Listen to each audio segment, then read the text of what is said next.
Today we have a special program about the exploitation of Southern Cameroon. For the past 60 years, we have seen all forms of marginalization, exploitation, assimilation, and today we are bringing you a summary of what has been going on about the marginalization of Southern Cameroon, Ambazonia. So take a listen.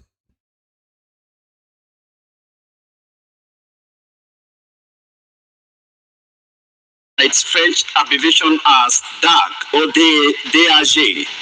There are less than 5 Anglophone DAGs in 38 ministries. There are equally less than 5 Anglophone secretaries general in 38 ministries. In the administration, Anglophones are almost completely absent. There are only 8 Anglophone senior divisional officers out of 58. There are equally less than 40 Anglophones who are divisional officers in Cameroon, in spite of the fact that Cameroon counts up to 360 DOs.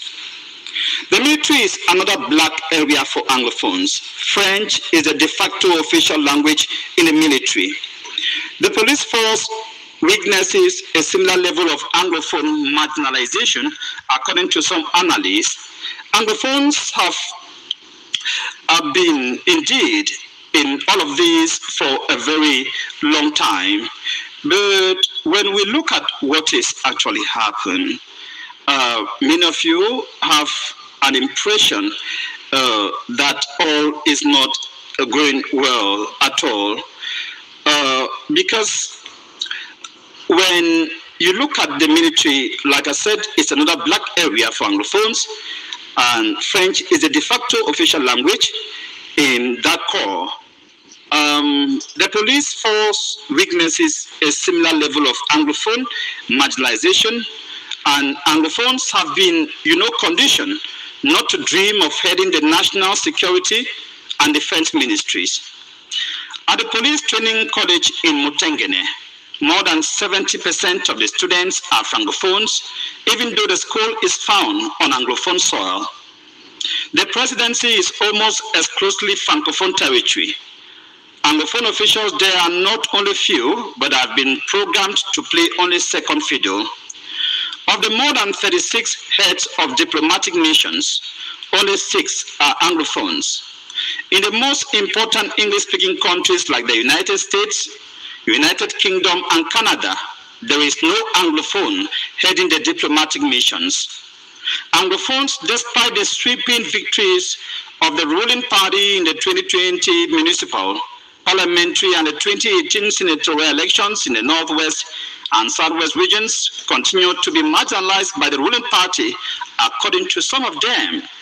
Despite the fact that the ruling party was put to birth in the Anglophone town of Bamenda, no Anglophone for the over 37-year existence of the CPDM has ever been Secretary General of the ruling party or even elected to the second fiddle position of CPDM Assistant Secretary General. So the statistics are indeed so many. And if you go, for instance, in the National Oil Refinery Corporation, known by its French acronym SONARA, that is based in Limbe, more than 90% of senior staff and the overwhelming majority of junior staff are Francophones. Although SONARA is on Anglophone soil, the official language there is French. Since its inception in 1979, no Anglophone has occupied the position of general manager or even deputy general manager. Even though crude oil is refined in Sonara in Limbe, the long-awaited Limbe Deep Sea Port project has remained only on purpose for decades. On the contrary, government has spent billions to construct a pipeline linking Limbe to the Douala ports from where fuel is exported. The Limbe Deep Sea Port, or Natural Deep Sea Port, which has an opening to the Atlantic Ocean, has been neglected in favor of the Douala River Port, which requires dredging every year, and yet heavy vessels cannot anchor in it. Now, Anglophone pressure groups are of the opinion that this was deliberately done to stifle development in Limbe, in the Anglophone part of the country, as Limbe will have become the economic capital of Cameroon. Anglophones working with the state broadcaster Cameroon Radio Television, the CRTV, be they at the central services or regional levels, are treated as second-class citizens. The domination of Francophones at CRTV is appalling, according to some of them. Out of the 10 chiefs of stations and 4 heads of FM stations, only 4 are Anglophones. At the central service, there are only 2 Anglophone directors out of more than 10 directors. If an Anglophone is director, the general manager will rely more on the deputy, who is a Francophone. There has never been an Anglophone general manager of CRTV since its creation. At the Bank of Central African States, the Central Bank of Countries in CEMAC, there is no single senior Anglophone official. That is probably the reason there is no single word in English in all denominations of CFE notes. No Anglophone has ever been president of Cameroon Football Governing Body FECAFOOT since independence. Now, we look at the disappearance of some giant companies in Anglophone Cameroon. Most of the giant companies in the former West Cameroon that stood the test of time and employed thousands of Anglophones have since independence been shut down. The only surviving Anglophone economic giant, the Cameroon Development Corporation CDC, that was vibrant in 1993 when the first all Anglophone conference AAC1 held, has been split into bits and pieces and are being gradually sold out to cold-blooded capitalists. There was no Anglophone on the committee for the privatization that handled the sale of CDC tea estate. Other companies in Anglophone regions that have disappeared after the unitary state of 1972 include, among others, National Produce Marketing Board, Cameroon Bank, Womb Area Development Authority WADA, West Cameroon Air Transport Power Camp, Santa Coffee Estate, Tico, Bisongaban, and Bali Airport. If we delve into the area of infrastructure, in fact, in the Anglophone regions, there is poor or no infrastructure. Road infrastructure in the Anglophone Cameroon is in terrible mess. There is no good road that links the 2 Anglophone regions to travel from one Anglophone region to the other, except now that we have the Bamenda Enugu Trans-African Highway. Before now, the Anglophones must pass through Francophone Cameroon. In some places, Anglophones have to pass through Nigeria to get to their part of the country. The tarring of the ring road in the Northwest region, which President Paul Biya announced in 1984, he will personally supervise its construction and preside over its inauguration, is far from nearing completion.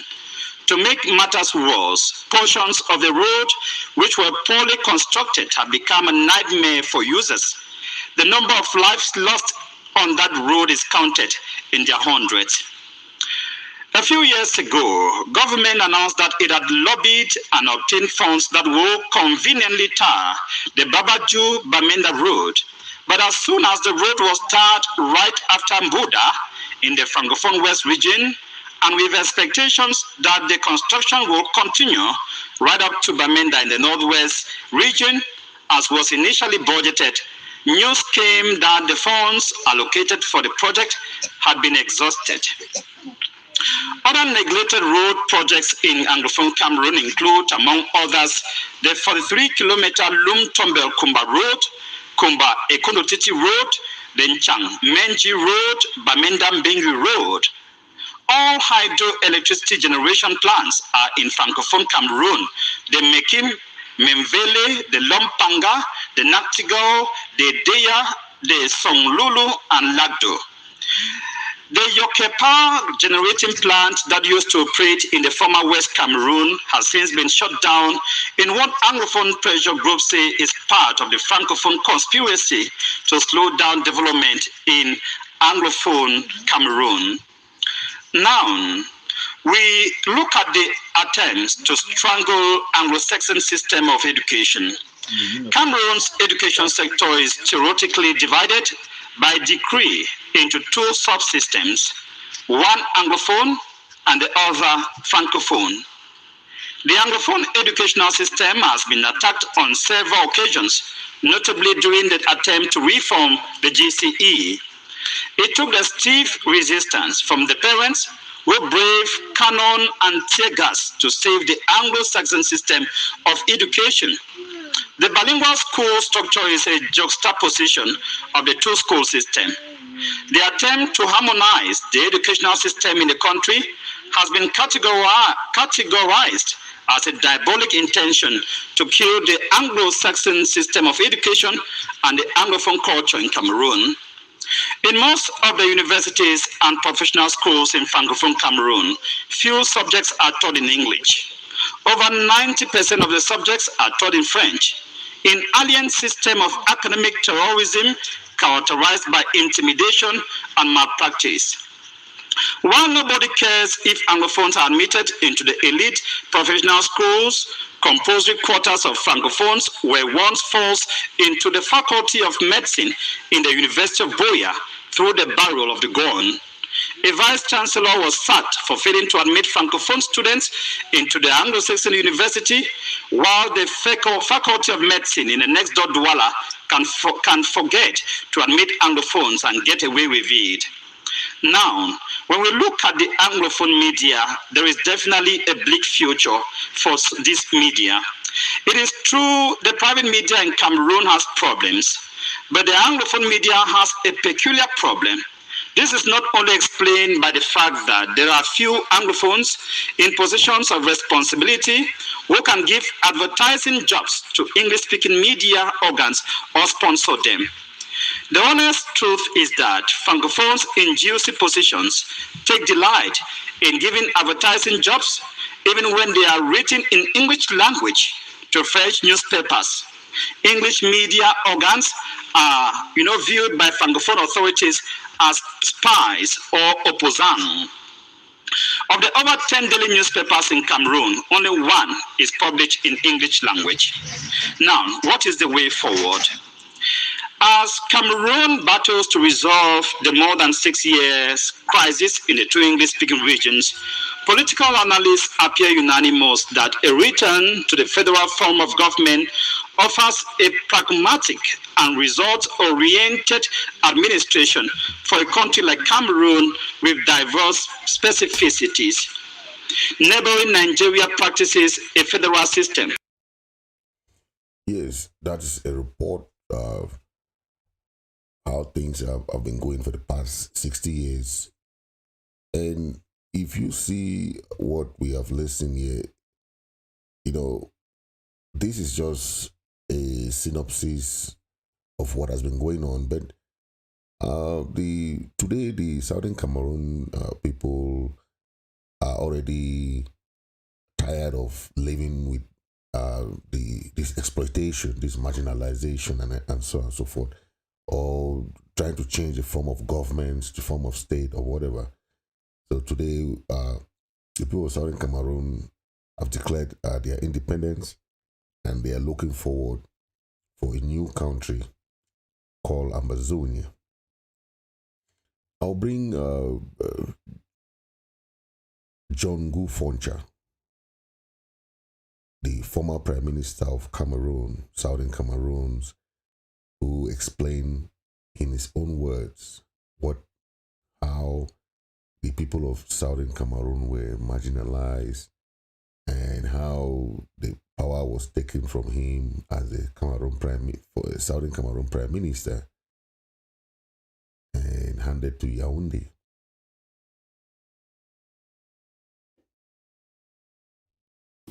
For which could be discussed, you see, to make it both for the federal government, or what we call concurrent. That is to say, the Prime Minister of the Southern Cameroon was going to be in charge of the police, and the army could be could be national, territorial. We didn't think of the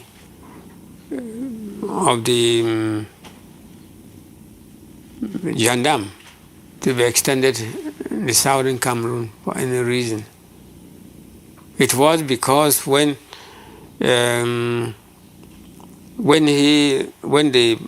there was no constitution, that he managed to send the gendarme in the southern Cameroon, and gradually now posting all this there, his obedient troops, that is obedient civil servants, and they can do anything. They are protected by him, so anything could happen. When did the gendarmes come into West Cameroon? To southern Cameroon? Let's say as soon as the British troops left. You know, the British trained a mobile wing, which not many at all. So the gendarme came to help the mobile wing and to man some of the places. And when they came, the mobile wing was holding some part of the stations, then they were holding other parts. But they despised the mobile wing, while the mobile wing also despised them, because they had no form of military maneuver as they. Most of the terrorists were captured by the mobile wing, Southern Cameroon mobile wing. They combed the frontiers of the Mongo, Santa, and brought out some of the terrorists who were happening there. And of course, it was the Nigerian, from Nigeria, the Nigerian forces which left Nigeria. People, general like General Tato and others who really did the combing of the frontier without killing. They didn't kill the terrorists. They rounded them up, used them to find out where the others were, treated them well, and then bring peace.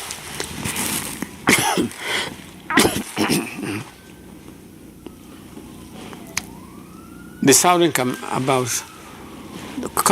the Southern Cameroon had nothing to administer with the taking over of with the dissolution of the National Assembly and the House of Chiefs and everything. There was no authority in the Southern Cameroon. That's what is called annexation. Annexation went much further, that anything that existed in the Southern Cameroon was not allowed to remain under that name. First, the Cameroon Bank, which had outgrown other banks in La Republic, was the source of income by people from Douala, Kongsamba, and all these other places who want money for trading. Before that time, before 1970 something, before 1970 something, no bank in La Republic could borrow money, give a loan up to 1 million. If you want a loan up to beyond the 500,000, you have to fly to France. Only France will approve it. But the Cameroon Bank had risen to loan money to 5 million. So traders in Douala and along the Mongo and furthermore were able to get enough loan. That was not so good for Aejo. That was why then everything, southern Cameroon must fall. We organized the development agency to give loans to farmers and so on, to businessmen. And more so, Nanga company was rising up to compete the other companies, the French company, and had in fact built the prime minister's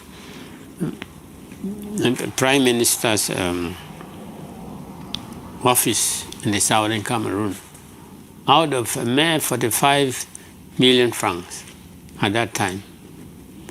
But a building like that could have cost no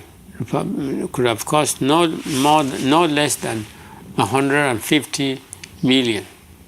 But using the English way of economy and way of organizing labor, Nanga company was able to do it for 45 million. That was a slap on the face of the Republic of Cameroon. It was an indication that the British were going to abolish or more or less lessen the amount of bribes and the money they get from the contracts. And so everything was, by not signing the draft constitution, everything fell in the hands of Ahidjo. One of the next project which we had was lottery. I sent a team to Israel to train for lottery. They came and established a rapidly growing lottery, and we were getting the money now to build hospitals and clinics. Ahidjo didn't want the people of his own section to patronize our lottery. The Prime Minister, Sali was a Prime Minister. I negotiated with him, but Ahidjo did not agree. That the people of the same country. Now I said we were going to share the profits. Ahidjo did not agree. Then after 1970, then he transferred it. It became central. Now the Youth Day was formed on the southern Cameroon to commemorate the independence for the southern Cameroon, Independence Day, which was the plebiscite day, because there was no other greater thing achieved in the southern Cameroon than by voting so massively for independence and unification. The 11th February is a historic day for the southern Cameroon, which should be commemorated. That was formed by me and my government of the southern Cameroon in 1964. Then 1968, well, the East Cameroon were want to imitate it. So Ahidjo thought it should be centralized, it should be made central. So he centralized it to be also practiced in all parts of the federation. That was about 1968, 4 years after. But he did not say that it was there. It was started in 1968, he said. Imagine, I think, which was being run in the southern Cameroon since 1954. When he transferred it, he didn't mention the southern Cameroon. It was originated in 1968. Or 1966, it might have been 1966 when he transferred it, between these two dates. So now southern Cameroon was tinning coffee. And this coffee was of standard to merit exportation. And as a matter of fact, a good part of it was being exported. In the name of label, the name of Southern Cameroon, CDC. Tea was the same. Ahijo saw to it that the Santa Coffee Estate was abolished. And so there was no other means of the Southern Cameroon, you see, running, getting its own independent income. So all the income, we must look to Yaoundé as the only father of the federation to do everything. And now, the Prime Minister of the Southern Cameroon was going to be left with no duty. So he has to abolish it. And in the practice of Francophone, and then not French, as we may say, if you are assistant to any post in Yaoundé, you are just there only to get your money and do what the president say, or you might as well resign. Money to keep people in a post was not their difficult. It was obedient to their party and keep as a subordinate.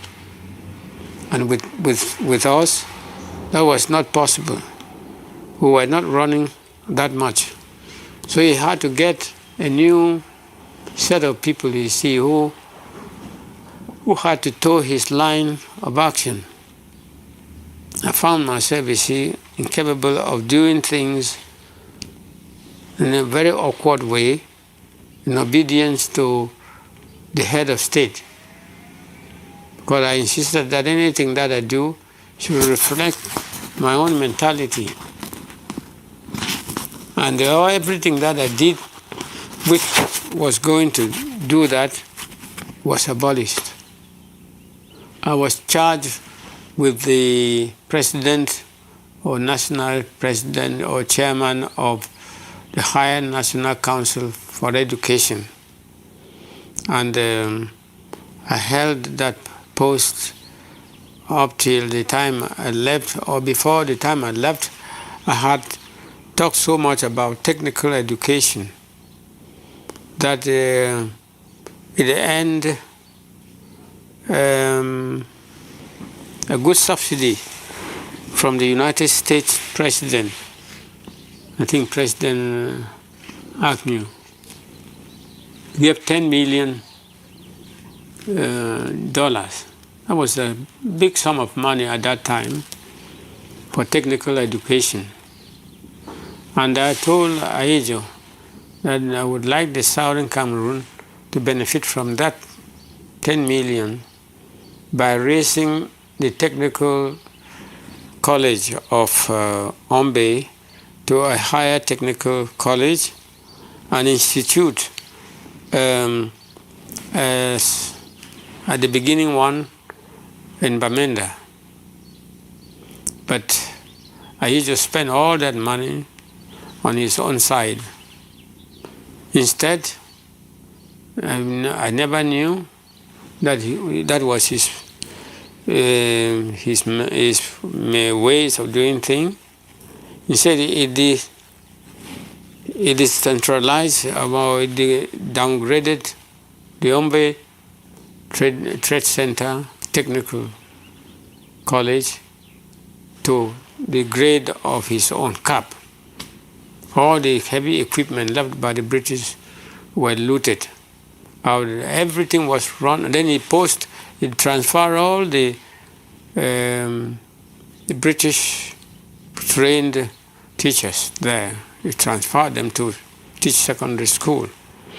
Then I had sent to the state of Wisconsin 12 teachers to study a few years for the industrial subjects in both primary school and the new colleges which might be built. Then this finished their qualification and came back, about 1966. Not one of them was posted in Limbe. So they were made to teach English in other schools. And nothing was mentioned about technical education, and so on. So the University of Caste, technical unification, technical University of Caste, which was to be built, which was one of those which was to be built alongside with the University of Yaoundé. We couldn't get teachers in those days, we couldn't get funds in those days. And the United States sponsored the Peace Corps and the principal who opened the pre-university of caste in the form of higher secondary school. It grew so rapidly and got the CDC at very good rate. Their successes in the GCE advanced, especially their scientific knowledge, was high. Aejo and the rest, detected that and started dwarfing them in the Polytechnic of Yaoundé. So much that by 1985, the number of English students who left caste and entered very great difficulty were only 10. All those who were entered there found the condition either so bad that they managed to leave, or those which remained. Out of the whole time since 85, only 10 out of 400 who have graduated in the Polytechnic School of Yaoundé. So I noted that Aejo wanted to dwarf Southern Cameroon as far as School of Technology was concerned. And later on, when he decided to decentralize the University of Yaoundé, he left the University of Caste, not mentioned. He later on proposed a university for Buya. And you know how long that took. He put the name after he had been approached. I've asked him, he proposed that one. Now he didn't want to do anything with caste in order to keep the northwest and southwest, divided.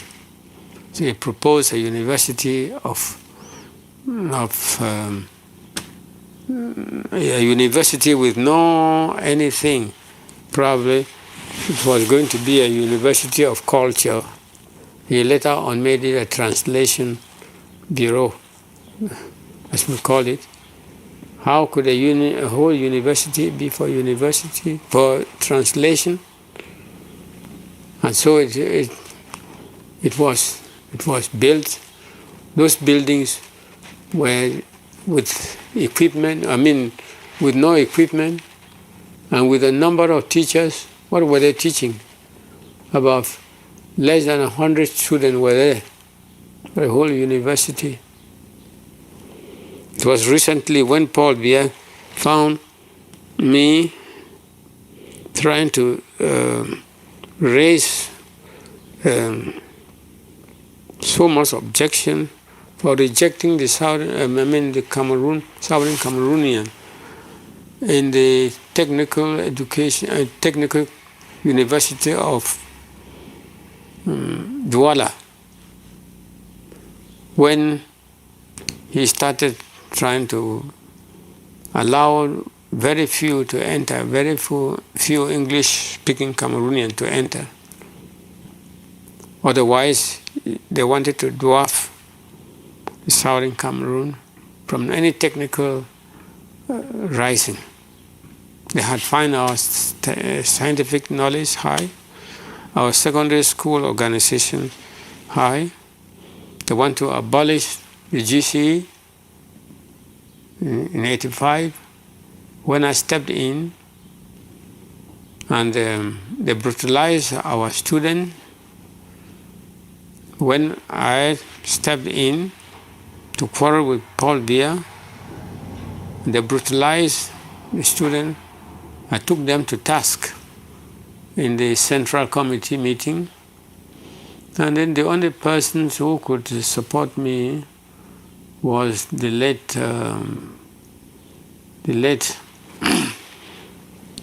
Dr. Fonlong and Professor Ngu.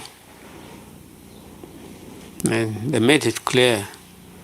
And during that time too, after our students were brutalized, I summoned a meeting of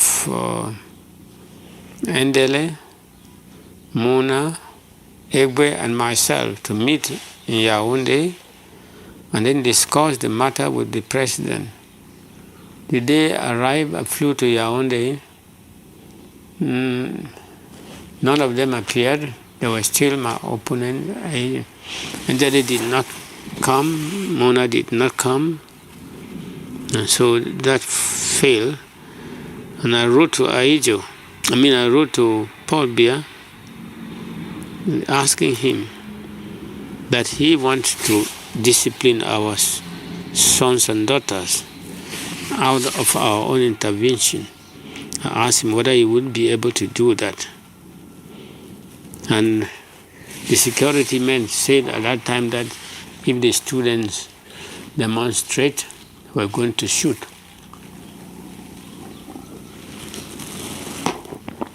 I called the deputy minister in charge of the Gendarmerie and asked, do they not know that that was annoying?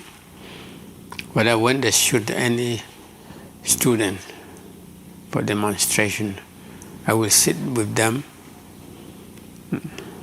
Or they simply answered, well, it was a mere try to frighten them.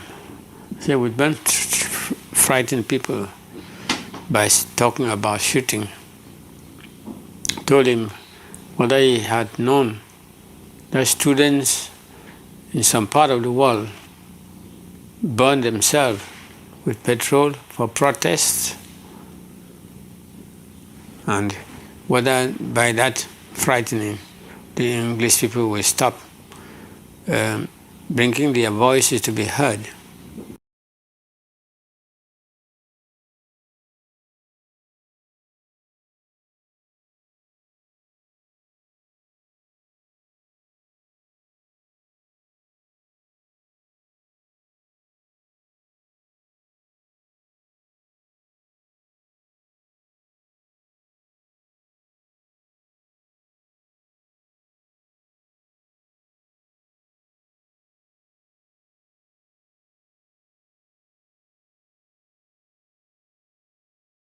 That was John Ngu Foncha, former Prime Minister of Southern Cameroon, Ambazonia, talking there, explaining the history and how things happen and how he struggled. You know, he started the fight for the liberation of Southern Cameroon. He struggled with other members to try and see that that justice and the restoration of Southern Cameroon be in place. This is Molanjo Litumbe. Molanjo Litumbe has been a fervent fighter, and may his soul rest in peace. He also did a lot to make sure that the justice that we are all fighting today be restored. Take a listen to this short interview that was carried out by Equinox on Molanjo Litumbe. The program tonight is a senior citizen. He's equally a politician and an opinion leader. Molanjo Litumbe, it's a pleasure to have you back on the program after a long time. Well, I've been away on safari to the United States of America. I returned not so long ago. I went there principally on the invitation of the Cameroonian diaspora. All right. Okay. We are going to talk more about what you discussed there while in the United States of America. Yes. Before we talk about the presidential elections in the country and the visit of the head of state to the Northwest Regional Headquarters, Bamenda, that is in the second part Yes. of this program.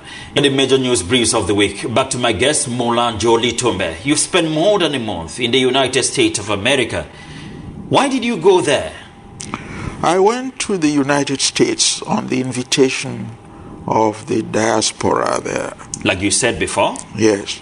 They had listened to the first interview which Equinox granted me here, and they felt that if I was going to tell the story of Southern Cameroon, which involves some important key players like the United Nations, La République du Cameroun, Nigeria, that the matter is international and should not be limited to the confines of Cameroon alone.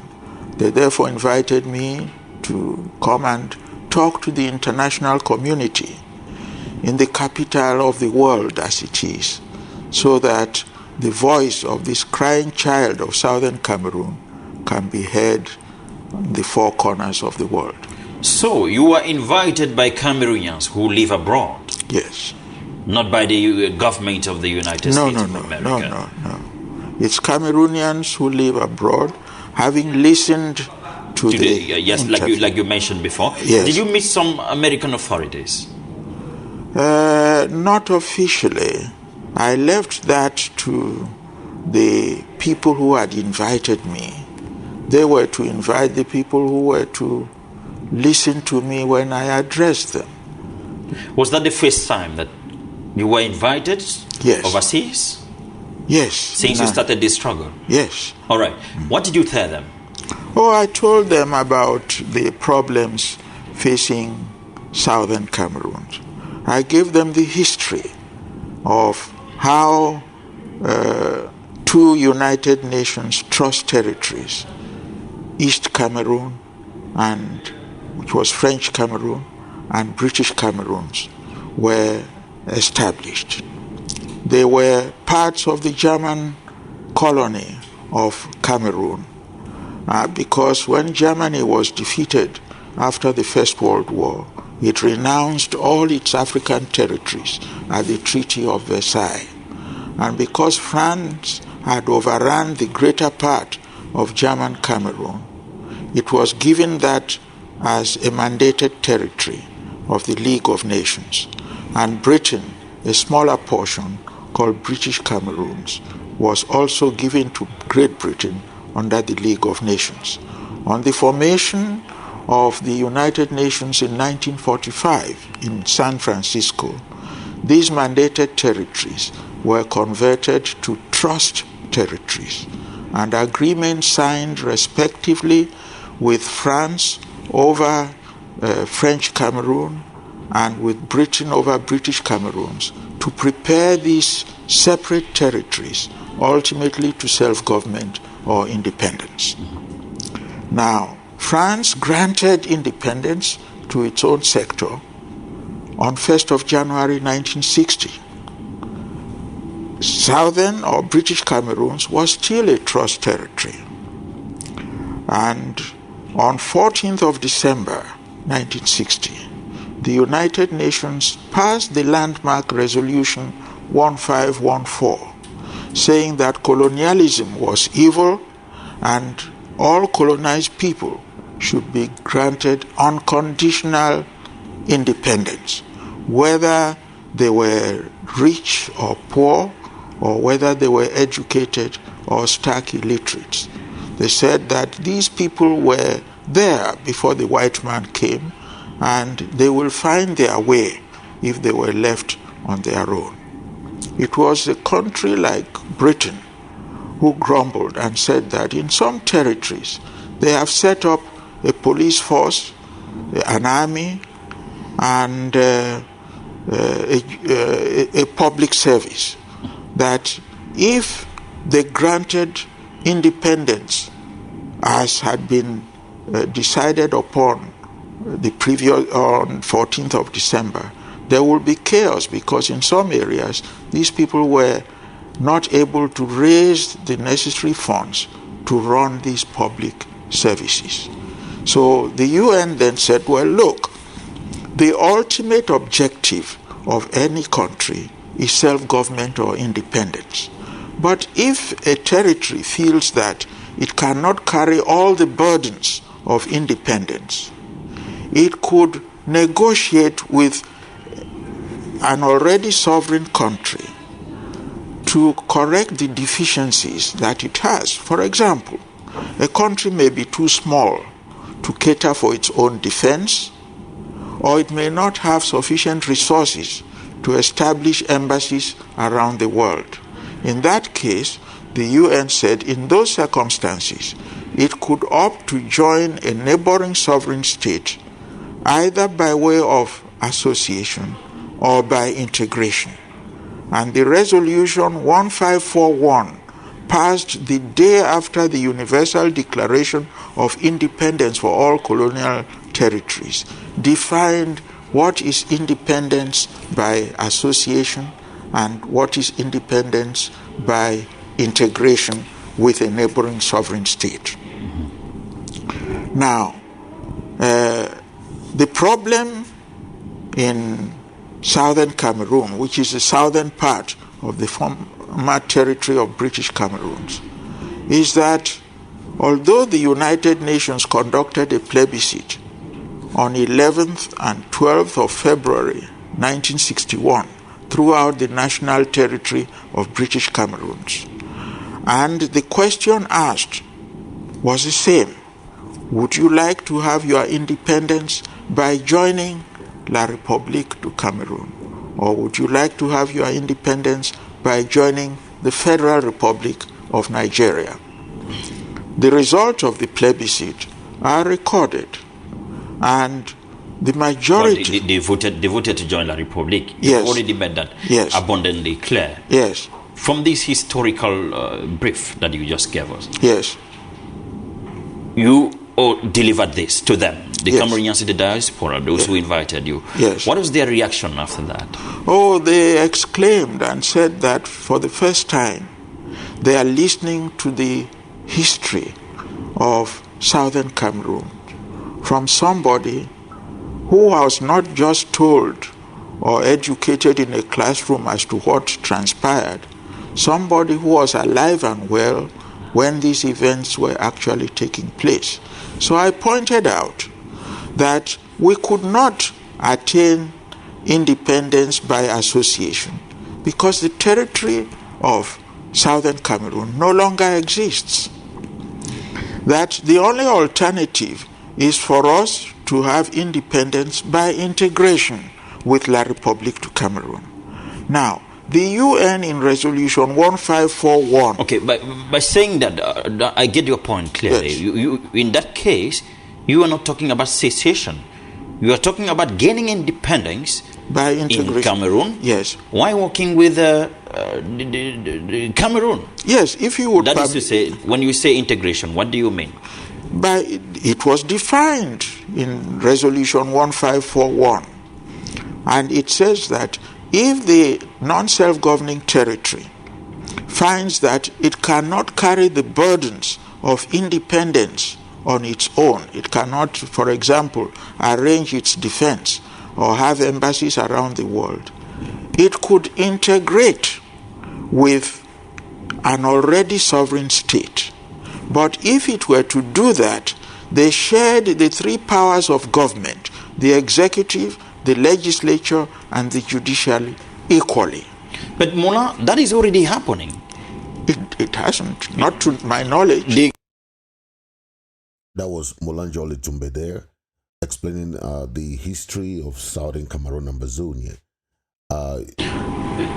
I want to have this very clear. That is Yes. what you want to sit down with government face to face and talk? Exactly, yes. That we want to be with you.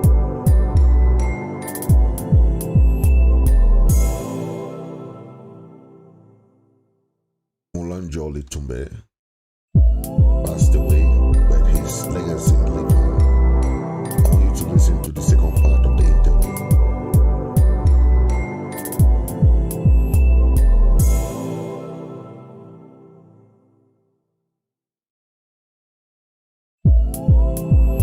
The country you call Southern Cameroon is already sharing legislative, the executive, and the judicial power with La République. No, I think I may come in and correct you there a little bit.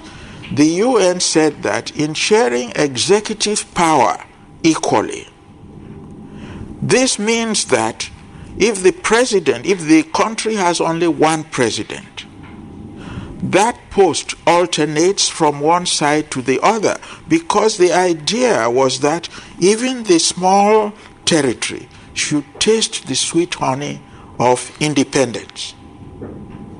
Now, therefore, in order to be deemed to be independent, if there was only one president, that position alternated from one side to the other. In the case of legislative equality, if there are few people from the non-self-governing territory, Southern Cameroons, who joined the majority from La République du Cameroon in a federal legislature, the people in Southern Cameroon exercised a veto power on all legislation before it is passed. That gave them equal power in parliament.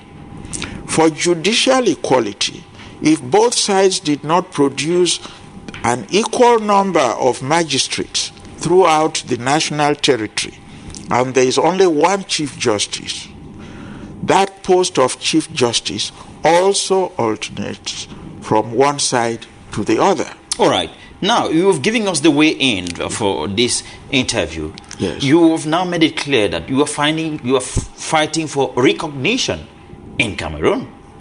That is to say, as you have already mentioned, you want these powers, the legislative, the executive, the judiciary, to be shared equally. That was the arrangement of the United Nations. Yes, and for close to 50 years. We haven't tasted any of these possibility? Parts. Can it happen? When you look at Cameroon numerically, yes, the Southern Cameroons and La République, yes, is it possible that you can share power equally? Well, it is a matter of agreement.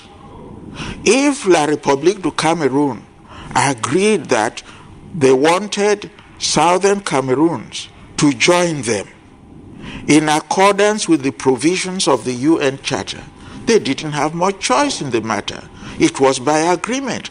Then the UN says, if you are a member state of the United Nations and you are joining any territory, reduce the terms of joining in writing and file a copy at the Secretariat of the United Nations. So, Mula, what you are saying now is that if we have 20 ministers in Cameroon, for example, 10 should go for La République and 10 for Southern Cameroons? No, not necessarily. We're talking about the top post, the post of president. That is the post which exercises ultimate authority. That if in one term the president comes from La République du Cameroon, the next term around the president should come from Southern Cameroon. All right, you want a Southern Cameroonian to be the president of this country? Yes, well, this ought to have been arranged as far back as 49 years ago. Throughout the association so-called with La République du Cameroon, we have never tasted executive power. And that is your struggle now? Yes, that... You have changed your struggle. Why? Initially, yes, you were going for secession, independence of Southern Cameroons. Now you are looking for recognition. No. My position has not changed one bit. Because having a grievance, you go to a tribunal to settle differences of opinion. So Southern Cameroonians went to the African Commission and said that our rights are being trampled upon by La République du Cameroon. that international tribunal has ruled that La République du Cameroon should enter into constructive dialogue with Southern Cameroonians, in particular SCNC and SCAPO, in order to arrange to corrective action which is constitutional, any constitutional deficiencies. It is at that constructive dialogue that a lot of things will be said. And in that dialogue... It doesn't change the fact that you have transformed from independence to recognition in Cameroon. No, initially, except that you have been deceiving people. I mean, you of the Southern Cameroon, you've been fighting for independence all along. Yes, because our rights as a people had never been respected. We came in to share power. Are you saying? I want us to be clear with this. Yes. Are you saying that you changed your position after the ruling of the court? No. The ruling of the court says that, yes, we find that there is a flaw in the constitutional arrangement. Mm-hmm. And therefore, the two parties should come together under the auspices of the African Commission in order to see whether they can settle their differences. So, you are saying that those who are fighting for the independence of Southern Cameroons yes. are on the wrong side of the struggle? No, they are perfectly entitled to say so, because for 49 years, the terms of joining, as stipulated by the United Nations, have not been observed by La République du Cameroon. So the other party is saying, if you are not going to respect international law and order, then there is no reason for us to be with you. Meanwhile, you are saying we want to be with you, but recognize us. No. The people of Southern Cameroon, in the plebiscite of February 1961, voted overwhelmingly to join their brothers in La République du Cameroon. I have not shifted from that position. But the terms of joining were that they were to join in accordance with the provisions set out by the UN Charter. Now, that UN organization stipulates the methodology of joining, which you've already mentioned. Yes. Made it abundantly clear. Yes.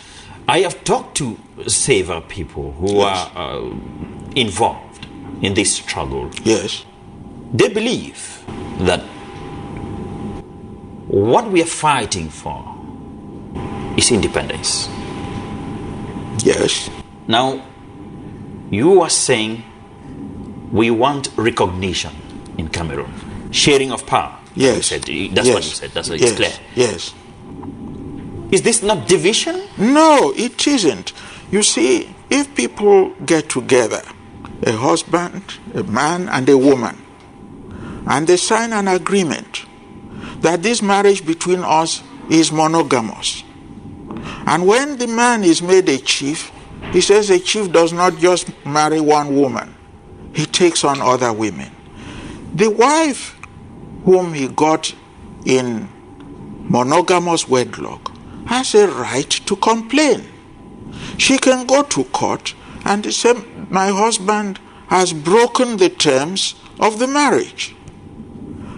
If he is prepared to behave the way that we came together originally, I will stay. Now, that is the position. And that is your position. That is your position. That is the position that if La République du Cameroon were to come tomorrow and say, we are very sorry, we made a mistake in this whole thing. We were to share power, that if the president comes from one side this time, next time he must come from the other side. We are very sorry. We'll say, all right, since you have already pocketed all the three powers over the last 49 years, are you now prepared that Southern Cameroon should exercise those powers for the ensuing 49 years? Because it was a balancing equation. Okay, that's what you want to dialogue with the government. Exactly. And if you have a dispute with someone, you don't fight over it. You go to a tribunal somebody independent who would listen to both sides and then deliver a verdict. That's Molanjo Litumbe there, trying to explain.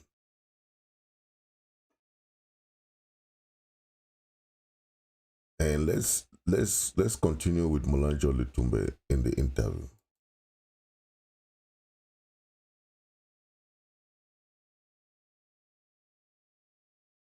Want to be with you. We want to be here. Yes. But you have to give us this. You have to agree to You have to agree to the terms of coming together. If you don't agree to the terms of coming together, you are the one pushing us out. As I use the example of the man and his monogamously married woman. The marriage example. Yes, that if the husband acquires other wives and the wife complains, she doesn't take a dagger and kill the husband because that is her husband. What do you say to those people who are contrary to you? They're fighting for independence? No, they are not contrary to me. They say that this government of La République du Cameroun... They are contrary to you because you are for the fact that we remain here, but they want to leave. So it's contradiction. No, there is no contradiction whatsoever.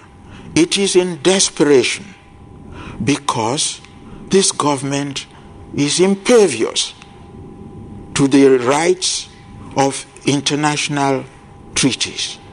They were jubilant when the International Court of Justice ruled that Bakassi belongs to Cameroon.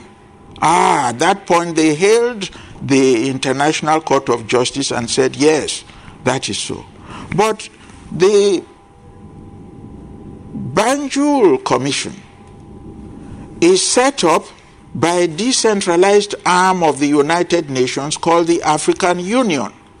And they have listened to the petition of Southern Cameroonian and I said, look, we don't want fight. Yes. Is this struggle for independence, this has been happening for many years.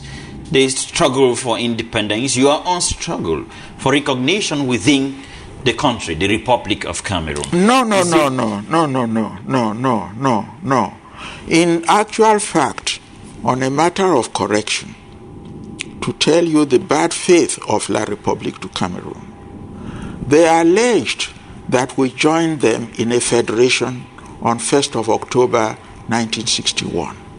This is not true. Because when La République got independence on 1st of January 1960, they prepared a constitution which was approved by their assembly on, I think, 24th of February 1960. Now, what happened in this so-called federal constitution was that it is the constitution of La République du Cameroun as a sovereign state which was amended on 1st of September 1961. We were not there. We were still a trust territory. They amended the constitution which had been passed by their National Assembly on 21st of February 1960 and changed their name to La République Fédérale du Cameroun. Now, if you change your name from Harrison Tamfu to Johnson White, you are still the same person. So La République changed its name by passing this law number 2461, to show you that other laws have been passed since they got independence, and this was the 24th law changing their name, and said that effective 1st of October, they were going to swallow the territory of Southern Cameroon and incorporate it in their territory. This was the same La République du Cameroun which merely changed its name by passing a law in their parliament which only covered the citizens of La République du Cameroun as then constituted. If it was truly a federation, it would have meant two parties coming together and say, all right, this is the law which will govern the conduct of affairs between us. That is not the case. So what happened was that La République du Cameroun merely changed its name and took on Southern Cameroon as an appendage and colonized Southern Cameroon. That is the point I am making. This struggle, like I was about to say, has been Yes. taking place for a very long time now. Yes.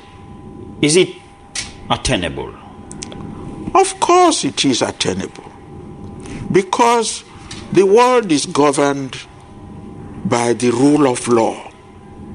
That's why we have the United Nations, which was specially created. But laws have been passed and have not been respected. Yes, So, yes, rule of law now. yes, that is a delinquent state. And the mission I have is to show the world that here is a country, La République du Cameroon. They have failed to obey the prescriptions of the UN Charter, which says that if a member state of the UN is joining another territory, they must reduce the terms in writing and file a copy at the Secretariat of the UN. Otherwise, that arrangement is invalid. They sued, for example, Nigeria at the International Court of Justice, saying Nigeria was occupying part of their territory, when they know for certain that there is no treaty of union between Southern Cameroon and La République du Cameroon to have entitled them to do so. So in the process, they misled the International Court of Justice, which believed that by saying they are Cameroon and Bakassi is located in Cameroon, therefore La République had title over Bakassi. That was a fraudulent act. So you are saying that the rights of Southern Cameroonians will be determined and well felt and, of course, propagated and enjoyed in a federation? No, there is no federation. There never has been. That is what I'm saying, that if there is a federation, this is where you will be recognized. If there was a proper federation of two states, because that law 2461 passed by the Parliament of La République du Cameroon merely changed its name. It was not a federation at all. But the law recognized the state of Southern Cameroon and described it in that law as a state of West Cameroon. Now that you mentioned elections, as you know very well, 2011 presidential elections, just around the corner, just next year. Well, as I say, there are two different entities, Southern Cameroon and La République du Cameroon. They never joined, so that they are still apart. If La République du Cameroon wishes to go on to elections, I can only wish them good luck. But if they want to participate, including the territory of Southern Cameroon, they first must obey the international decision of the African Union, saying go into constructive dialogue, resolve the constitutional problem with Southern Cameroon first. I asked you that question because you mentioned in the course of this interview that you wanted the president to come from two sides of the country. That is to say, this year, yes, the president from here, the other year. It's not me saying, it is stipulated in UN Resolution 1541, passed on 15th of December 1960, with La République sitting there and Nigeria as members of the United Nations. They passed that resolution. So, we were not there. So the elections mean nothing to you? They don't mean very much. I would advise strongly that President Biya should first of all respect the decision of this international tribunal if he is going to be the leader of a country in good standing. Otherwise, he is not of good standing. He will be a buccaneer president if he accepts the decision of one international tribunal and disregards others. in taking the matter to the International Court of Justice was a fraudulent act, because there is no treaty of union between the area in which Bakassi is located and La République du Cameroun. La République du Cameroun traditionally did not have a boundary with Nigeria. So that was Molanjo Litumbe still talking about the historical events that led to Mola, are you saying that Southern Cameroonians, like you call them, the Yes. so-called Southern Cameroonians, Yes. they should boycott the elections? Because the truth remains that they are here, they are part and parcel of this country, and this country has an impact on them. No. Very much. No. They may be, because the country is under siege. The Southern Cameroon is under siege.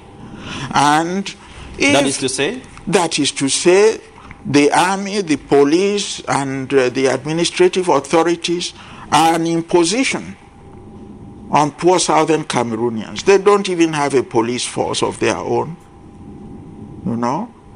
And therefore that whoever is colonizing is just like the time when we were colonized by imperial powers.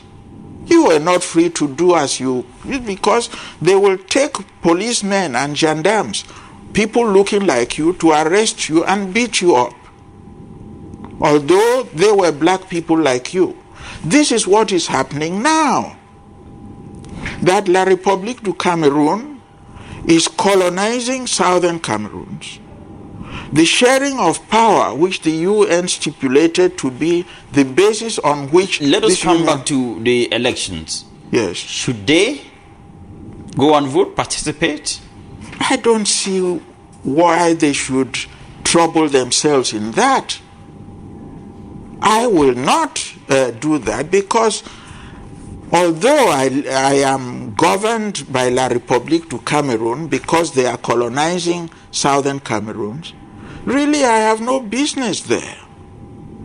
What is the purpose of an election to elect another president when the issue is hot before an international tribunal, which have said, hey, gentlemen, you better settle the constitutional issue between yourselves? I would say that the priority should be for La République du Cameroun to resolve that constitutional matter with Southern Cameroon, and then say that we now want to go for election. Like you said, a Southern Cameroonian president, Yes. that's what you are advocating Yes. for. Yes. How is that going to happen? How is that possible? It would require drawing a proper federal constitution in which there will be input from both sides, not the so-called federal constitution of 1st of September 1961, which was merely La République du Cameroun changing its name.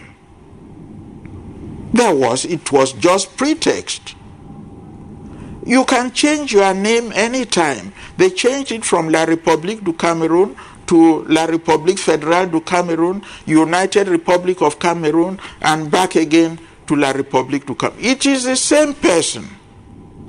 There has been no union between Southern Cameroon and La République du Cameroon as required under international law. Come back to the issue of the presidency. Yes. What does it require? You mentioned about the two parties sitting together and then discussing. What again? What more? No, then you will have to amend the constitution and provide for The constitution of which country? of the created federal constitution. The federal constitution. Yes, it cannot be the constitution of one side alone, either Southern Cameroon. Southern Cameroon had a constitution. La République du Cameroun had its own constitution. So, if you are going to create a federation, it wouldn't be the amendment of either the West Cameroon constitution or the constitution of La République du Cameroun. I don't know whether I've made myself clear. But One party just used trickery, amended its own constitution, and dragged the other person in. You've made yourself abundantly clear on that point. Yes. So you are saying that if they want to come together and then to interchange the presidency of the republic, it necessitates the drawing of a new constitution. Yes, entirely. That is why they should go into this dialogue with representatives of Southern Cameroon, SCAPO and SCNC, and let each party ventilate their constitutional grievances. And then what do you think that the constitution will look like? Oh, that will be for the two parties to agree on. Well, because when you say that the president from here, this year, and the president from there, that year, who votes?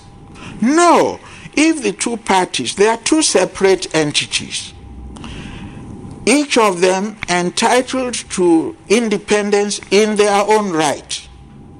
The fact that they are joining together does not extinguish their right to sovereign independence. No, it's like the Gambia and Senegal.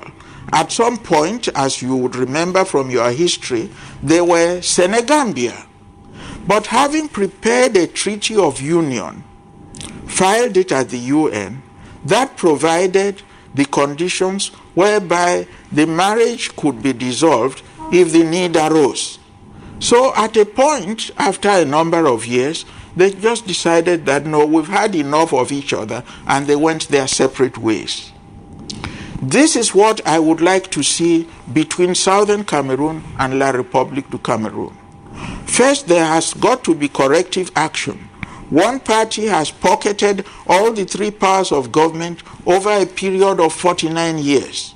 If it is prepared to allow the other party, since they were to share these posts equally, to exercise them for the next 49 years before the rotation begins, I am sure that Southern Cameroonians will be delighted to... So in this system of government, this new system, everybody votes? No. I mean, the president? No. If it says that the presidency will alternate from La République du Cameroon to Southern Cameroon. For example, if it's the turn of Southern Cameroon. Yes, the voting will be in Southern Cameroon. Southern Cameroonians. And whoever, if it is Arisin Tamfu who wins election there, goes to Unity Palace. You go to govern people who did not vote you? Is that a possibility? No, this is because you can install people in power through an electoral college. You don't have to have universal elections each time that a position got to be. It could be by groups of people, councils, and so on, voting a particular person. All that needs to do is that the people may perhaps vote for their councils, and the councils have the power to nominate somebody for various positions. This can be done. Even in the United States, the voting of the presidency is not by universal adult suffrage. How soon do you wish this to happen? As soon as convenient, but certainly before the next election. If La République du Cameroon refuses to acknowledge the fact that we were people who were not part of their territory when they got independence, and that if they really value our association as equal to themselves, they should be prepared to dialogue. We don't think... That is before the elections? Before the elections. It is 1 year now since the decision was passed by that tribunal. La République du Cameroon has given no indication as to whether it's prepared for the dialogue. Or in those circumstances... So you might wish to see an Anglophone, or rather a Southern Cameroonian president by next year during the elections. Yes. I would say that in the constructive dialogue, we will make it clear to them that for 49 years, we have been deprived of our rights, executive, legislature, and judiciary. And that since we were to share these things equally from the word go, are they now prepared that for the next 49 years at least, we should exercise these three powers of government? If they say we are very sorry, we would like to atone for our sins, I can see no reason why, having voted overwhelmingly to join them, why there should be separation. But it depends on the attitude of La République. If they adopt the position that what we have done, you have to stay with us, then they are the ones precipitating the breakup. If that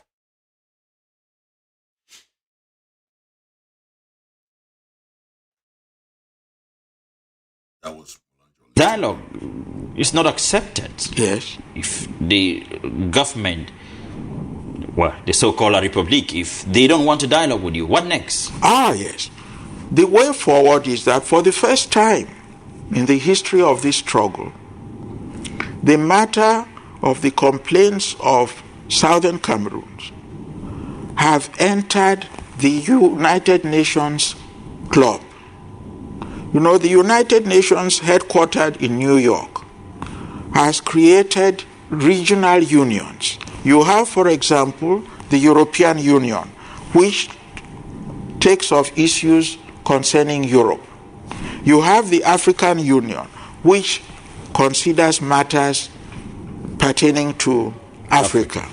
And all sovereign states in Africa belong to the African Union. They even have a constitution. Article 4B of that constitution stipulates that because of the haphazard manner in which Africa was shared by imperial powers, each sovereign African state should respect the boundaries handed to it at independence. So, if La République is headstrong and refuses to dialogue, to the extent to which this recommendation of the African Commission has been endorsed by the summit of the heads of state and governments of the African Union, which is a decentralized arm of the United Nations, we will go to the African Union and say, look, we were never part of La République du Cameroon when they got their independence. The African Commission has recommended that we dialogue with them to address constitutional issues, one of which is our status in any sort of federation that they claim to have. They are not coming. To the extent to which we were entitled in our own right to sovereign independence, we want to exercise that right, and we request you as a decentralized arm of the United Nations to take our petition to the appropriate organ, perhaps the Security Council, and say that these people want their independence and we want it. So that's your next plan of action? Yes, that is it. So I don't How much time are you giving La République? I mean, there should be a deadline. If they stay for long, they can stay for 50 years. Yes. You keep on waiting for 50 years? No. How much patience do you have? No, actually, if the parties were to take my advice, I would say the time is now. This is the time after 1 year since the decision was passed by an international tribunal and La République has not reacted.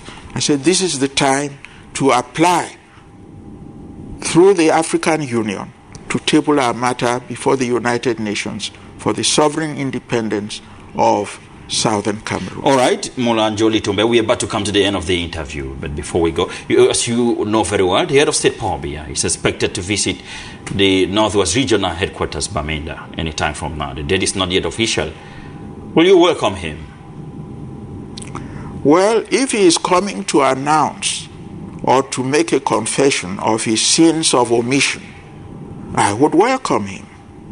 If it is merely to show that he has military might and can keep Southern Cameroon under subjugation for many years to come, he will not receive my approval. He will not be welcome. Do you think that visit is going to have any impact? It may not have any physical impact because in these matters, It will require international diplomacy. I think Southern Cameroons are on the right track now that their matter has entered the UN circle. And having entered the UN circle, there is no need for warfare. It's to pursue it logically. And I am confident in my own mind that the way things are going, Southern Cameroon will be free. So it's meaningless for you, the visit? Yes, I mean, I don't see what he's coming to do in Bamenda in the face of an international tribunal which have said dialogue with Southern Cameroonians, address constitutional issues under our auspices, address them. Then if he behaves then as a gentleman, because to err is human, he could say, I'm very sorry, I misunderstood this whole thing. Now I am ready to make amends. He will be very welcome in Bamenda. But if he is visiting Bamenda in order to show the strength of his military might... I'm asking you this question because some of those who are involved in this struggle have made it clear in a communique that they don't want him to visit Bamenda. Yes, but I will not say that outright. I will say that if he is coming to try and make amends for his manifold sins of omission, then he will be welcome in Bamenda, because to err is human, to forgive divine.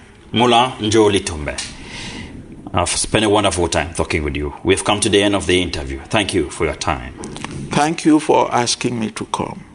Anytime you request that I should visit you to discuss these things openly, so that Cameroonians who were not even born in 1961 can know the truth of the matter. I am delighted that you asked me to come here today, in which I have made certain salient points that the so-called Federal Constitution of Cameroon, which was supposed to be the joining instrument of Southern Cameroon and La République du Cameroun, was a fake. It was merely La République du Cameroun which changed its name and dragged Southern Cameroon by the tail and have colonized us ever since. Thank you once again, Mr. Litumbe. Thank you. And thank you, Ade, for watching Top Stories tonight. And please keep on writing to us at topstories42@yahoo.com. We'd like to hear from you as usual. I was Tumbe there, explaining the history of Southern Cameroon and Ambazonia. And thank you for listening. We have more to come in the near future. Thank you for listening. Thank you for listening. Thank you for being there. Thank you, Molanjoli-Tumbe, for your fight towards the liberation of Southern Cameroon. You have heard from Molanjoli-Tumbe. You have heard his version. Those were the living memories, living liberators of Southern Cameroon that existed. So may his soul rest in peace. We also thank our Papa Jongu Foncha for the struggle and for the fight. Thank you all, and God bless you. Stay blessed. This is ID Radio. Thank you.